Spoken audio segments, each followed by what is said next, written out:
En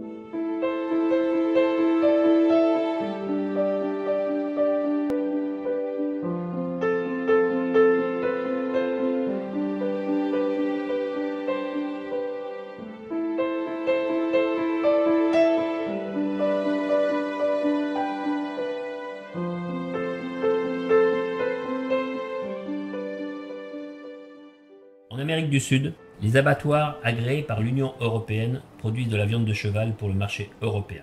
En Suisse, ce sont les restaurants et les boucheries qui achètent de la viande chevaline provenant d'Amérique du Sud.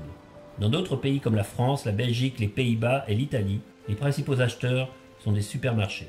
Environ 11 000 tonnes de viande de cheval issues d'un système de production cruel proviennent d'Uruguay et d'Argentine.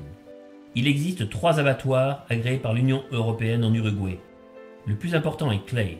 Le vétérinaire de l'abattoir en charge du bien-être animal, le Dr Caruso, nous indique que Clay répond aux exigences des normes européennes. Par exemple, les animaux grièvement blessés sont immédiatement abattus. Mais à seulement 100 mètres, quelques minutes après notre conversation, nous apercevons 2 chevaux souffrant de blessures graves. Les normes européennes incluent la protection contre les conditions météorologiques. Mais nous ne voyons rien de tel chez Clay. Les chevaux sont exposés en plein soleil dans les enclos de l'abattoir. Ces images tournées en octobre 2016 montrent que le manque de protection contre les intempéries en 2015 n'avait rien d'exceptionnel. Le temps est pluvieux, frais et orageux. Les enclos sont inondés. Les chevaux font dos à la pluie battante pour se protéger. La vision de chevaux se baladant dans de vertes prairies ne sont qu'une image d'Épinal entretenue par les professionnels du marketing en Europe et en Uruguay. Le traitement des chevaux, comme ici leur déchargement, n'est pas conforme aux normes européennes. Ils reçoivent des coups provenant du haut, ce qui effraie les animaux. Un cheval marche dans le vide, entre le camion et la remorque. Les camions de transport ont été conçus pour le bétail et ne sont pas adaptés aux chevaux. Il s'agit là encore d'une infraction aux normes européennes.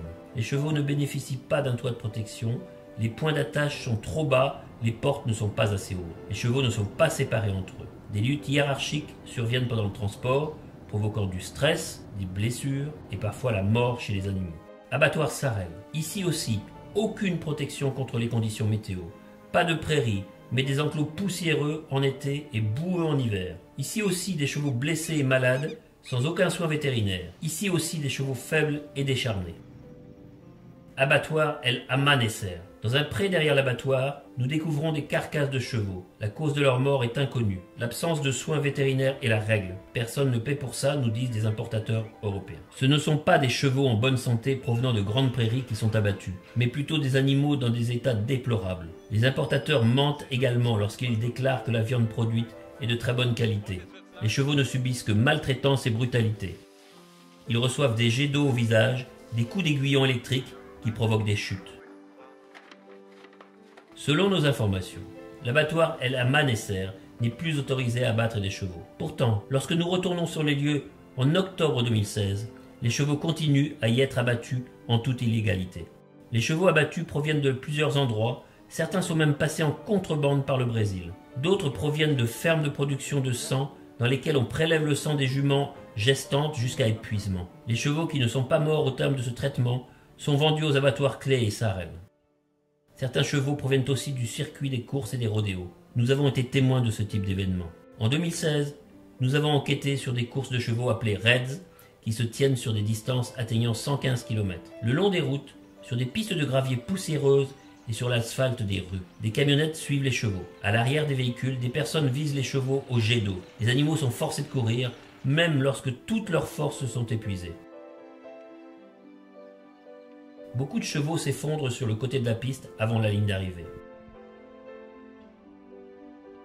Blessés, ils sont ensuite encerclés de personnes qui tentent de les remettre debout avec de l'eau et des antidouleurs. Les blessures ouvertes sont recousues sans anesthésie. Dans un état d'épuisement extrême, les chevaux n'ont même plus la force d'offrir de la résistance à ces traitements. Par tous les moyens, on les force à passer la ligne d'arrivée.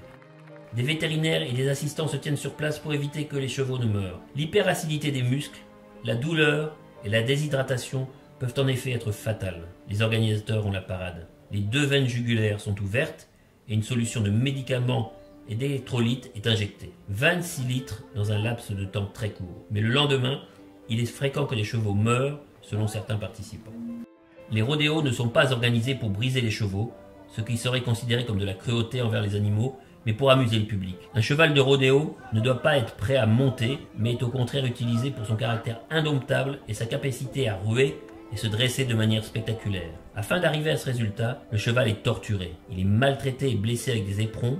Des sangles provoquent le saignement de la bouche. Il est frappé avec une cravache pour qu'il commence à ruer. Le cheval est attaché à un poteau, les yeux bandés. S'il essaie de se coucher, on le frappe pour qu'il se redresse. Les spectateurs retiennent leur souffle pendant 10 secondes. C'est le temps pendant lequel le cavalier doit rester sur sa monture, puis il est libéré. Le but est de traumatiser les chevaux. Il doit savoir ce qui va se passer au prochain rodéo et comment il doit se comporter. Les chevaux qui tiennent ce rythme restent dans ce circuit cruel. Les autres sont vendus aux abattoirs. Leur viande apportera un dernier bénéfice. Les chevaux en état d'épuisement sont fréquemment vendus aux enchères. Un marchand de chevaux nous met en garde contre l'achat d'animaux aux enchères, car on ne sait jamais d'où ils proviennent. Un marchand livre des chevaux. Parmi eux se trouve un poulain sans protection contre les autres chevaux pendant son transport. Les animaux détenus dans les enclos du marché aux enchères font peine à voir. Une jambe cassée, des blessures ouvertes, un traitement impitoyable. Dans l'arène de vente, nous voyons un cheval avec une jambe brisée. Des chevaux effrayés sont chassés frénétiquement. Même ce hongre décharné doit entrer dans l'arène de vente. Lui et beaucoup d'autres congénères n'auraient jamais dû être transportés. Tacuarembó 2016. Sur ce marché aux enchères, nous constatons de nouvelles infractions aux normes européennes. Les animaux n'ont ni eau ni nourriture. Épuisés, ils n'ont nulle part où s'abriter contre le soleil. Nous comptons plusieurs chevaux blessés et qui boitent. Le chargement des animaux est brutal. Au centre de collecte d'un important marchand, nous découvrons des ossements de chevaux. Rien de surprenant, dans la mesure où des chevaux sont laissés à leur propre sort et meurent dans les prairies. Nous observons un cheval brun, dont la jambe postérieure gonflée devrait être soignée. 2 chevaux sont attachés ensemble par la tête. Dans les installations du négociant Bonfrisco, la situation est identique. Ici aussi, des restes de chevaux jonchent le sol. Nous notons également la présence de chevaux blessés ou boiteux. La rampe de chargement ne devrait jamais être utilisée. Nous voulons savoir s'il existe un système de traçabilité fiable des chevaux abattus pour le marché européen.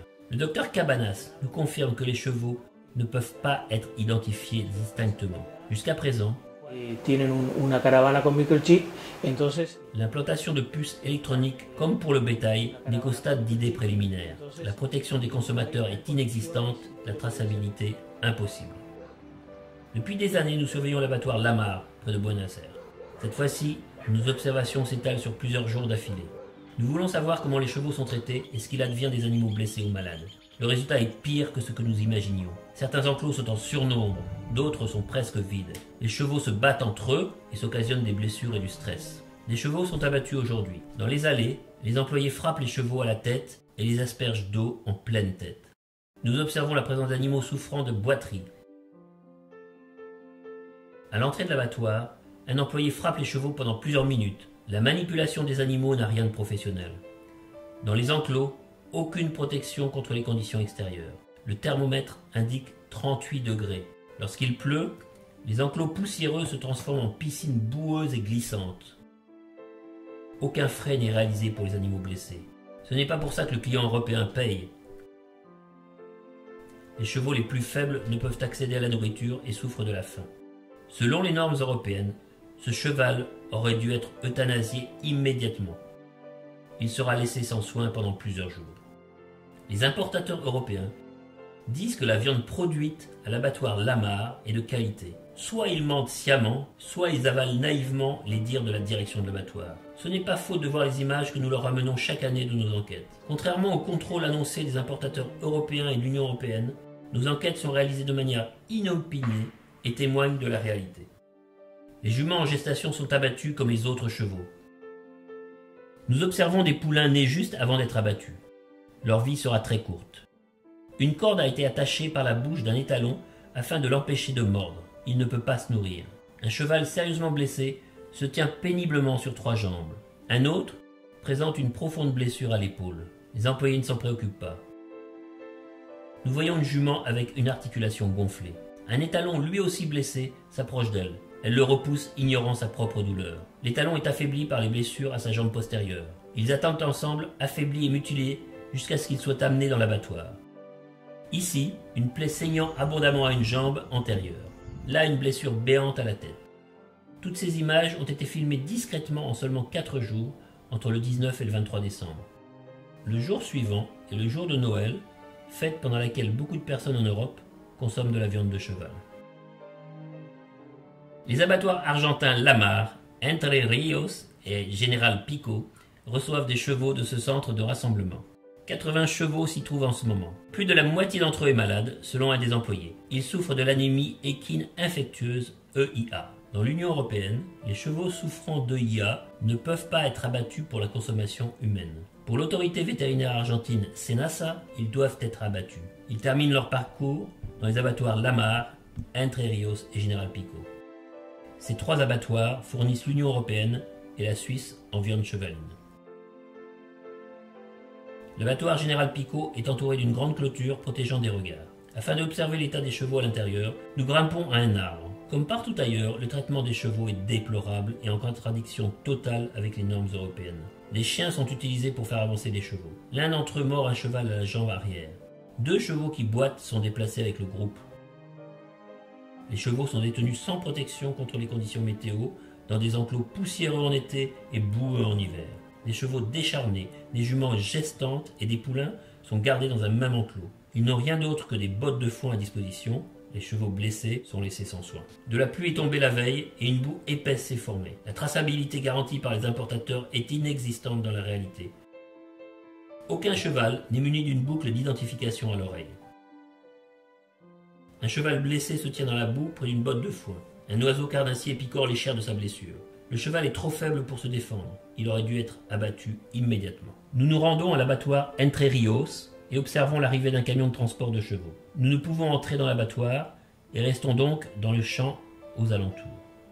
De là, en 2015, nous avions filmé de nuit des chevaux blessés et la manière dont les chevaux étaient introduits dans l'abattoir. Nous avons été témoins de chevaux qui tombaient à cause du sol glissant.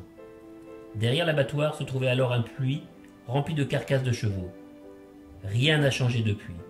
Le site s'est même agrandi en décembre 2016 avec toujours des carcasses et des ossements de chevaux. Une personne dont le visage doit rester caché nous accompagne. Elle nous confie que les chevaux perdent régulièrement la vie dans les camions de transport. Les jours de grande chaleur, plus de 4 chevaux par camion peuvent mourir. Pendant le long transport, les animaux tombent au sol d'épuisement et se font piétiner par leurs congénères. On nous dit que les gens qui vivent aux alentours viennent ici au moment de l'arrivée des chevaux pour découper la viande des animaux morts. Notre informateur nous explique que les gens d'ici sont pauvres. Les os et les carcasses sont recouverts d'un tapis végétal. Partout où nous regardons, nous voyons des restes d'organes et d'ossements. Pour tous les chevaux dans cette vidéo, la mort représente une libération et la fin d'une terrible agonie. Les chevaux que vous voyez sont maintenant morts, transformés en steaks, filets ou saucisses dans les restaurants et les boucheries de Suisse ou sont vendus dans les rayons des supermarchés de l'Union européenne.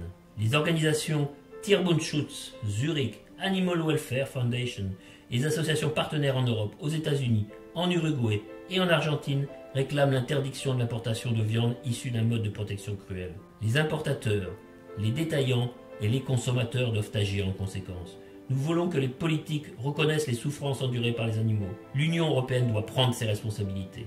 L'importation de viande chevaline du Mexique est aujourd'hui interdite. Nous demandons que la même mesure soit appliquée pour l'Uruguay, l'Argentine et le Canada.